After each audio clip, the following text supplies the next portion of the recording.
Welcome to the Depth Dive. Today we're peeling back the layers, going beyond the grand strategy. Yeah, we're looking at the human story, the raw experience. Our sources, they range from official reports to, personal diaries, survivor accounts. They paint this picture of 6 years, one day, September 1st, 39, September 2nd, 45, as just, hell on earth for millions. Mm-hmm. And our mission here, it's really to get past the tanks and planes narrative. Right. We want to focus on the complete, uncensored history. Yeah. The victims, the survivors, the hundreds of millions swept up in this. And to really start this deep dive properly, we need to challenge that start date right away. September 1st, 1930, Germany. That's what everyone thinks, right? That's the conventional date, yeah. But our sources strongly suggest the global conflict, with all its sort of inherent brutality, it really ignited 2 years earlier. 2 years and thousands of miles away. Exactly. In Asia, many historians now argue World War II truly began there, specifically July 1937, the Lugoda Bridge incident. What we often call the Marco Polo Bridge. It was the pretext, the excuse the Japanese army used to launch its full-scale invasion of China. And the Chinese leadership, they knew immediately this. Oh, absolutely. Chiang Kai-shek, the nationalist leader, he got it. This was total war. He declared basically that since peace was impossible, the only option was to resist to the bitter end. And that resistance was met with, overwhelming force. Instantly. Beijing fell in just 2 days. Then Tianjin, Chiang had hoped for help, material aid from Britain, America. But Europe was distracted. Completely. So China was left fighting this devastating war pretty much alone initially. And the brutality we associate with the later war, it was there from the start. It really was. A horrifying preview. When the Japanese captured Nanjing in December 37, what happened next set a terrible precedent. The violence there claimed far more civilian lives than soldiers. The exact number is debated, but it's certainly no less than 50,000. Could be 6 times that. 50,000 minimum. And the account, they're just stomach churning. Systematic atrocity, throwing bodies into pits, burying people alive, torture, throwing victims in the river. And this wasn't just, soldiers running wild. No, that's the chilling part. The sources suggest this was intentional, planned by the Japanese high command, deliberate terror. Why? What was the goal? The stated objective was to tear the heart out of the Chinese people once and forever. Stark, brutal. And underpinned by race. Absolutely vicious race. We have records. The head of military security in Shanghai saying something like, we can do anything to such creatures, referring to the Chinese. That mindset, that dehumanization, it paved the way for so much horror across Asia. Wow. Yet somehow out of that, the Chinese will to resist actually grew stronger. It solidified. You see it in battles like the defense of Changsha. Yeah. But while all this was happening, Europe was, as you said, looking the other way, preoccupied with Hitler. Right. Hitler's early moves, the Rhineland, the Anschluss with Austria. And then the big one, the demand for the Sudetenland, the German-speaking parts of Czechoslovakia. Which brings us to Neville Chamberlain and Appeasement. History paints him as, a bit foolish, doesn't it? Waving that paper. Yeah, the peace for our time image. But the sources give a much more nuanced picture. He wasn't some naive, wide-eyed idiot. Okay. He was under immense pressure. Domestically, you look at the mail coming into Downing Street, bags full of letters, especially from women, mothers, wives, desperate to avoid another great war. They just wanted peace. At almost any cost. So that famous line, out of this little danger we pluck this flower safe, it reflected a genuine popular feeling, a humanitarian urge. So if he didn't trust Hitler, which sources say Munich wasn't about lasting peace, it was stalling. Exactly. Buying time to rearm, time to explore the rapidly shrinking diplomatic options, time to get the country ready, basically. They knew they weren't prepared to fight in 38. But Hitler didn't give him much time. Not at all. By March 39, rips up the agreement, threatens Prague with the Luftwaffe. Yeah. Total destruction. Czechoslovakia had to surrender. Appeasement was dead. Poland was clearly next. And that takes us to September 1st, 1939, 4:45 a.m. The German training cruiser, the Schleswig-Holstein. Right. Used as a sort of Trojan horse, really. Opens fire on the Polish fort at Westerplatte, and the invasion begins. 3 sides. The odds were just impossible, weren't they? They're completely stacked. Germany throws in 1.5 million soldiers, 6,000 aircraft. Poland, maybe 400 planes. It was targeted obliteration from the start. And they immediately went for civilians, this Schrecklichkeit doctrine. Yes, frightfulness. Calculated terror. It wasn't just about defeating the army. It was about breaking the nation's spirit immediately. And we have Hitler's actual orders. We do. The order to his SS Death's Head formations, kill without pity or mercy all men, women, and children of Polish descent or language. It's chillingly explicit. War against a whole people. And Britain and France declare war, but they can't actually help Poland. Not directly, not realistically. Too far away. Wehrmacht too strong in between. Meanwhile, Warsaw. It becomes the first major capital hit by systematic aerial bomb. Around 20% of the city destroyed right then. The accounts from hospitals, A nurse describing a dying 16-year-old girl, it's just horrific. And there was this tragic, perverse logic behind it. The belief that bombing cities, breaking civilian morale, that was the key to winning a modern war quickly. Before Poland could even fall, it got worse. A double... That's right. Stalin had made his deal with Hitler, the Molotov-Ribbentrop Pact, and after sorting out a border conflict with Japan, he felt secure enough. September 17th, the Red Army invades from the east. So Poland is crushed between these two totalitarian giants. Now, by September 29th, they formally divided. The sheer number of prisoners taken is staggering. Germans take 420,000 Polish soldiers. Soviets take 240,000. And for the Nazis, this instantly brings millions of Jews under their control. 3 million, yeah. Up from about 300,000 before. And the genocidal intent is Himmler's plan. Shove them into ghettos. Let them die there. His words were, epidemics will erupt and they'll all croak. Calculated destruction through disease and starvation. And you mentioned the Soviet occupation. Was it comparable? Initially, some sources argue it was even more violent. Yeah. In that first year and a half, more Poles died at Soviet hands than German ones. Really? Yeah. 291,513 shipped to the gulags. And then you have the Canton Forest Massacre. 21,892 Polish officers, intellectuals, leaders, systematically murdered by the NKVD, just wiped out the potential leadership of post-war Poland.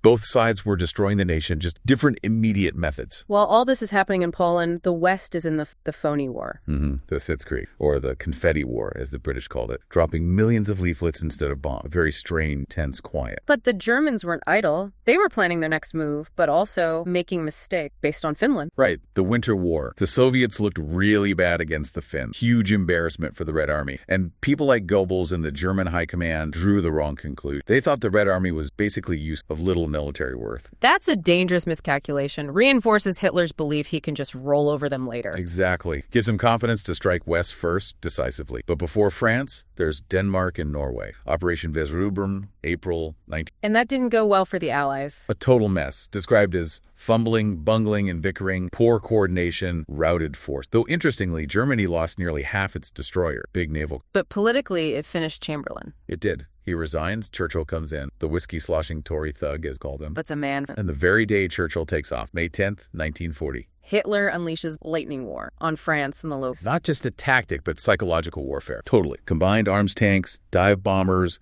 motorized infantry punching through fast, causing panic, confusion behind the lines. The Netherlands falls in 4 days. And France relying on the Maginot. Yeah, this massive static defense, built for World War I, essentially. Good. The Germans just went around it, through the Low Countries, and crucially, through the Ardennes forest. Which the French thought was impassable for tanks. Exactly. A catastrophic failure of imagination. The collapse was incredibly fast. 8 million French civilians fleeing there. And then Dunkirk. The Panzers stop. Why? Hitler's blunder? That's the popular myth, but the sources clarify it. It wasn't some grand strategic gift from Hitler. The German generals like von Rundstedt and Hitler agreed. The Panzers were simply absolutely exhausted. Really, just worn out. 3 weeks of non-stop high-speed advance. They had outrun their supplies, their infantry support. They needed to pause, consolidate. Plus, Goering foolishly promised his Luftwaffe could finish the job from the air. Which it couldn't, thankfully. So the evacuation happened. 338,000 Allied troops saved. A miracle, yes, but the cost. Huge amounts of equipment left behind. 64,000 vehicles, thousands of guns, tons of ammo. Britain saved its army, but lost its hardware. France falls. Britain stands alone. Churchill's finest hours, the Battle of Britain, begins. Germany had 2 main goals to invade Britain. First, knock out the Royal Navy. Second, and crucially first, destroy the Royal Air Force, the RAF. They started by attacking Channel convoys, Kanalkampf. Yeah. Trying to lure the RAF out to fight over the Channel. Didn't really work. So Goering shifted to Adler-Angriff, the Eagle attack, direct strikes on airfields, radar stations. But Britain held on. Why? What were the key factors? Several things. First, radar. That early warning was crucial, gave them vital minutes. Okay. Second, their system for rescuing and recycling pilots. Yeah. Getting down pilots back in the air quickly. The Germans lost theirs if they went down over Britain. And the planes, Spitfires, Hurricanes. Quality aircraft, especially at altitude. And importantly, a flexible command structure under Hugh Dowding. They could shift squadrons around, react quickly, keep the airfields operational despite the bombing. And it wasn't just British pilots. Not at all. A truly international force. Poles, Czechs, Australians, Jamaicans, even some Americans flying before the U.S. entered the war. Absolutely vital content. While Britain fights for survival, Mussolini decides it's Italy's moment. Yeah, June 1940. He jumps in, thinking Hitler's won. Even his own foreign minister, Ciano, wrote in his diary, "I am sad, very sad. May God help Italy." He knew they weren't ready. Catastrophically unprepared. Army smaller, less equipped than in World War I. Mussolini, partly out of vanity, tries to impress Hitler, invades Greece in October 1940. Führer, we are on the march. It's a disaster. Humiliating defeat by the Greeks. Forces Hitler to divert troops to the Balkans, secure his southern flank before invading Russia. A major, costly delay for Germany. And Italy struggled in Africa, too. Oh, yes, the East Africa campaign. The Battle of Keren was tough. The Italians had numbers and position, but the Allied forces, particularly the Indian troops showing indomitable courage, eventually broke through. Mussolini's African empire collapsed. But the main event, the one Hitler was really focused on, was always December 1940, Directive 21, Operation Barbarossa. Barbarossa. The plan was, on paper, to crush Soviet Russia in a quick campaign. Blitzkrieg again. Hitler figured if the USSR fell, Britain would have no allies left and would have to make peace. But it was more than just strategy, wasn't it? It was ideology. Fundamentally, Lebensraum, living space, and a war of annihilation against the inferior Slavic peoples. It was conceived as a race war from the outset. So not conventional warfare. No restraint, as the order said. Precisely, which led immediately to atrocities. The Commissar order, shoot Soviet political officers on sight. Yes. No prisoners. And then the hunger plan, sounds horrifying, possibly worse than the Holocaust intended. Staggering. A cold, bureaucratic plan for mass murder by starvation. The German planning documents from May 41 are explicit. The only way to feed the invading German army, the Wehrmacht, was from Russia. Divert all the food. Knowing full well the minutes state tens of millions of people will doubtlessly starve to death. Some estimates put the intended figure as high as 30 million. 30 million intentionally starved. It's almost impossible to grasp. And this was backed up by the Einsatzgruppen, special killing squads following the army. Their job. To conduct the annihilation campaign against the racial enemy. Jews, communists, partisans, intellectuals. Massacre started immediately. 30,000 killed at Konus in just a few days in early July 41. The Holocaust didn't start in Auschwitz. It started on the killing fields of the East. And Stalin. He just didn't see this coming, despite warnings. Over 80 specific warnings, apparently. He ignored them, thought it was British provocation, trying to trick him into war with Hitler. He was genuinely shocked when the invasion happened June 22nd, 1941. The initial German success was huge, though. Surprise work. Absolutely terrifying. 1,200 Soviet aircraft destroyed on the ground day one.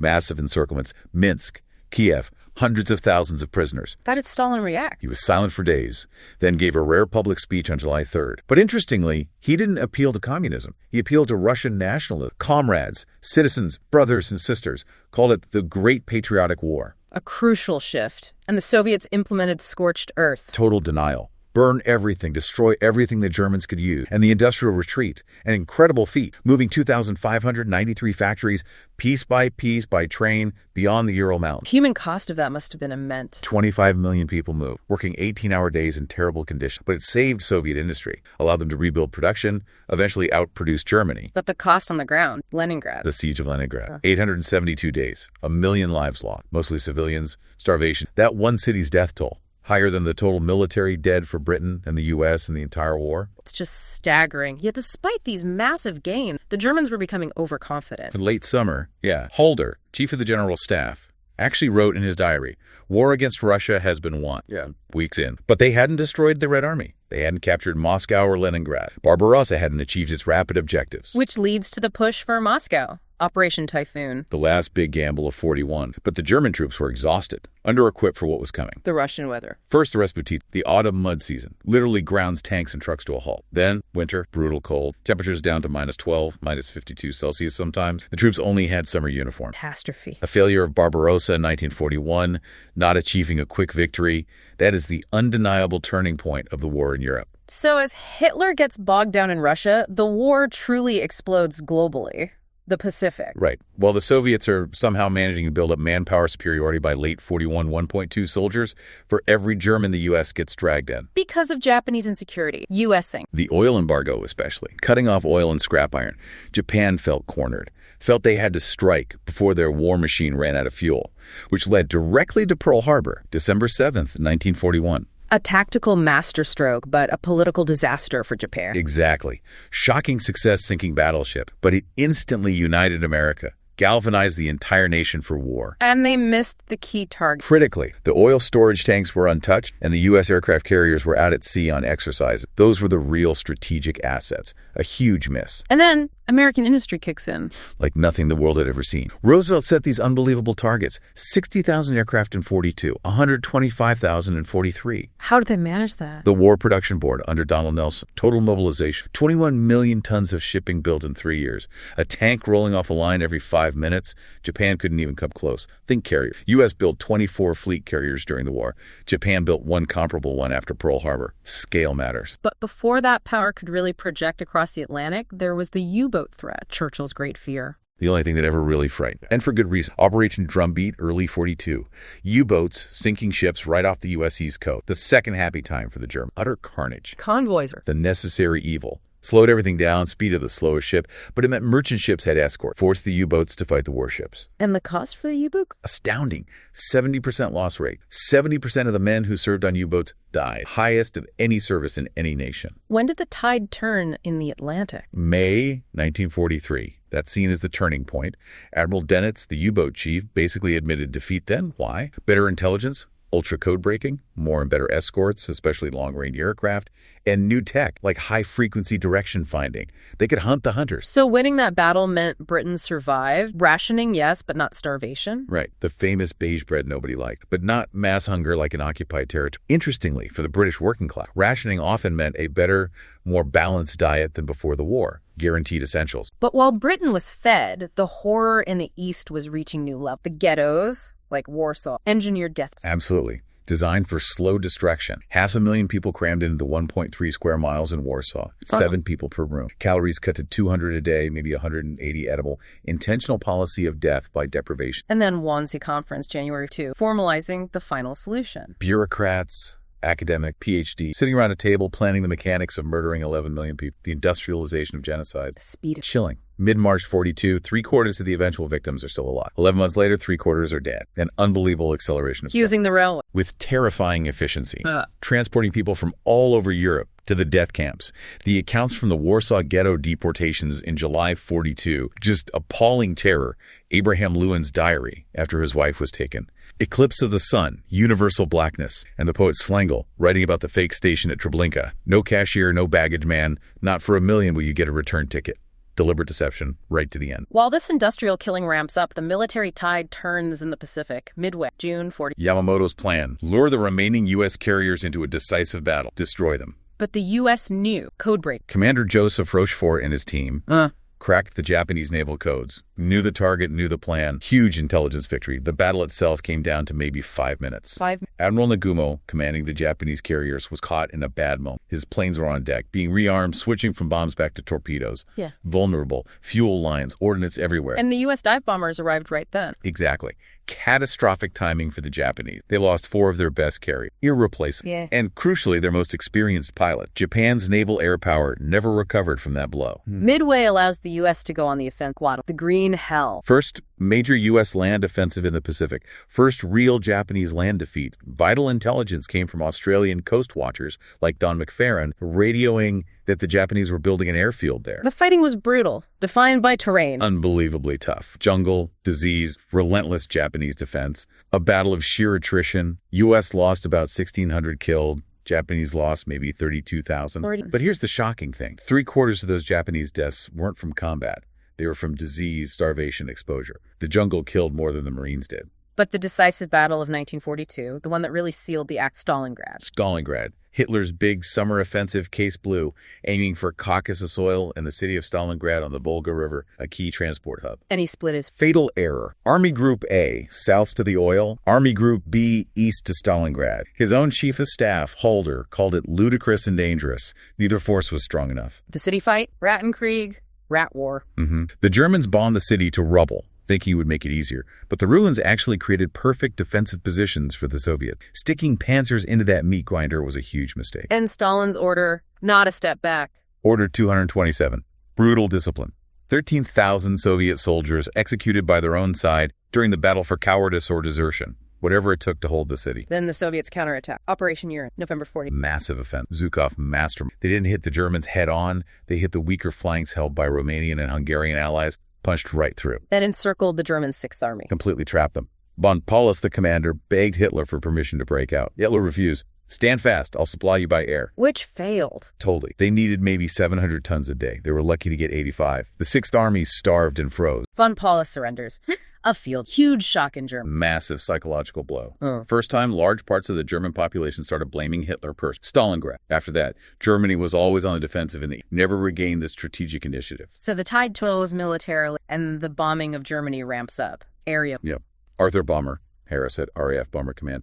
The policy shifted in early 42. Focus explicitly on the morale of the enemy's civil population, destroying housing, dehousing. Believing it would break their will to fight, despite it not working on the British? That was the theory. Flawed, as it turned out. Hamburg, Operation Gomorrah, July 43, created a firestorm. A firestorm. Temperatures so high, winds so strong, it becomes a self-sustaining vortex of fire. 42,000 people killed in 4 nights. Huge swaths of the city just gone. But the post-war surveys showed it didn't break the Nazi Party's grip. And the bombing of Japan? Because of the wood and paper houses. Yeah. Far more flammable. The Tokyo fire raid, March 45, incinerated 41 square kilometers. Estimates up to 130,000 dead in one night. Possibly the single deadliest event of the war. The morality of it. It's complex. All sides bombed cities. Everyone thought it was potentially a war-winning weapon. But there's a distinction, maybe.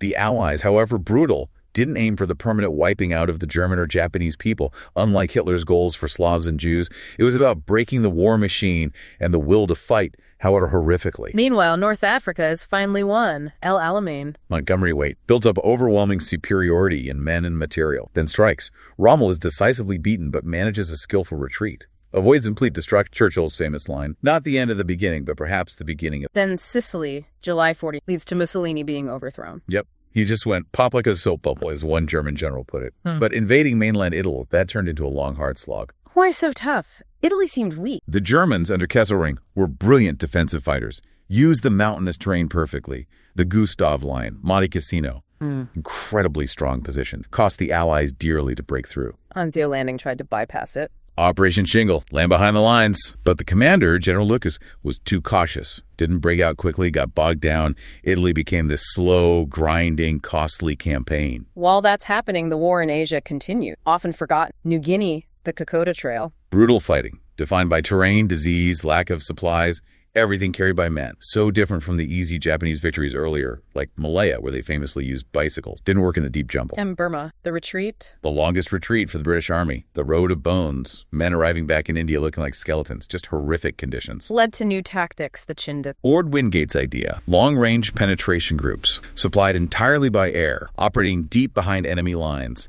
Radical, innovative, but incredibly costly. High casualties, high rates of sickness. Of the first 3,000 Chindit, only 600 returned fit for duty. And in China, the Japanese launched a massive offensive in 44, Ichigo. Operation Ichigo, their biggest land offensive of the war, aimed at knocking out U.S. air bases in China that were starting to bomb the Japanese home islands. The impact on China. Devastating. Crushed nationalist defenses, maybe 100,000 Chinese soldiers killed, and it led to terrible civilian suffering, even revenge against retreating nationalist troops who were seen as abandoned. Beyond battles, the uncensored history includes famine and sexual violence on a massive scale. Bengal. The Bengal famine, 1943. Catastrophic. Losing Burma meant losing 15% of India's right. Then, early 43, Churchill's war cabinet cut shipping to India drastically, focusing resources on Europe. Wavell, the viceroy, called it short-sighted and callous. He did. He eventually took action. Partly because the famine was impacting the logistics for the planned reconquest of Burma.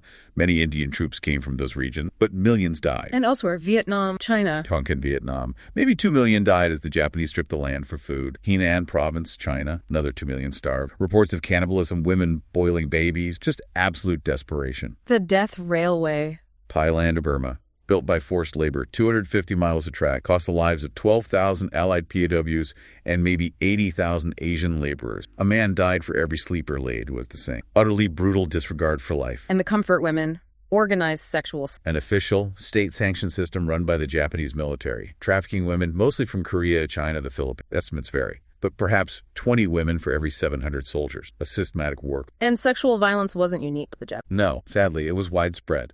Reports from the Holocaust, victims raped before being killed, and notoriously during the Soviet advance into Germany. Stalin himself acknowledged his troops sometimes acted like occupiers. Total war unleashed the absolute. By 1944, the tide has truly turned. Soviet steamroller. Leningrad siege lifted. January 44. Then the big one, Operation Barbarossa, June 44, coincides with D-Day. Zhukov unleashes this earthquake. Overwhelming force, 2.1 infantry, 10.1 artillery, smashes German Army Group Center, destroys something like 41 divisions. And this advance uncovers the death camp. Maidanek is the first major one liberated by the Soviets. The world starts to see the full horror of the Holocaust. But amid this liberation, the Warsaw Uprising. Cynical. Deeply. The Polish Home Army rises up expecting the approaching Red Army to help. Instead, Stalin orders his forces to halt across the river for 5 letting the Germans crush the uprising. Exactly. And systematically destroy the city, its culture, its history, eliminating the non-communist Polish leadership before the Soviets installed their own regime. Hitler boasted Warsaw was just a geographical term afterwards. Meanwhile, the West opens the Second Front. D-Day, June 6, 44. Operation Overlords. Eisenhower knew the risks, had a speech prepared admitting failure just in case, but the landings worked. 156,000 men ashore on day one. And the Germans couldn't cope. They were caught off guard about the location, lacked air cover, command was slow to react. By late July, von Klug is telling Hitler the front is about to break. Hitler's last gamble, the Battle of the Bulge, December 44. Operation Herbstnebel, Autumn Mist, throws everything he has left, 200,000 men, into the Ardennes, trying to split the Allies, reach Antwerp, desperate, delusional offensive. Fierce American resistance, like at Bastogne, Patton's incredible pivot, shifting his army north, and crucially, the weather clearing. Allied air power could finally get involved and pound the German columns. The cost for Germany. Massive. 100,000 casualties, 800 tanks lost, tanks and crews they simply couldn't replace. It broke the back of the Wehrmacht's remaining offensive capability. The Pacific War ends with similar brutality. Island hopping. Unbelievably savage, fighting right to the end. Saipan, seeing civilians, convinced by propaganda, jumping off cliffs with their children rather than surrender. Iwo Jima.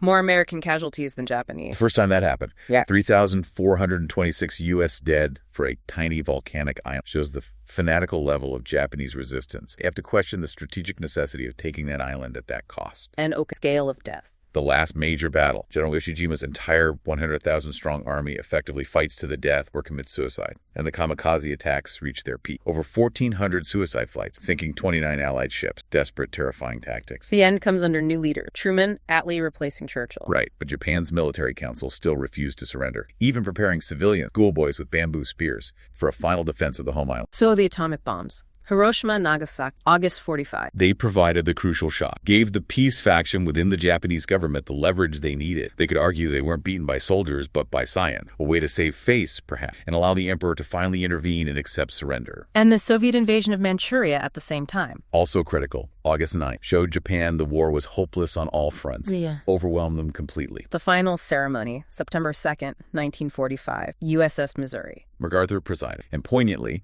General Wainwright, who surrendered the Philippines, and General Percival, who surrendered Singapore, standing behind him. A powerful symbol of the complete reversal of fortune, the end of the war. So looking back at this whole deep dive, this uncensored history, what's the main takeaway? The sheer scale of suffering, I think. It wasn't just battles. It was the deliberate destruction of communities, cultures, planned starvation, genocide. The human cost is almost beyond comprehension. It really boils down to that, doesn't it? Yeah. Politics, strategy, they shaped events. But the real story is the hundreds of millions who lived through or died in this hell on. They endured, they survived. Somehow they rebuilt. And that brings us to a final thought for you, the listener. Yeah.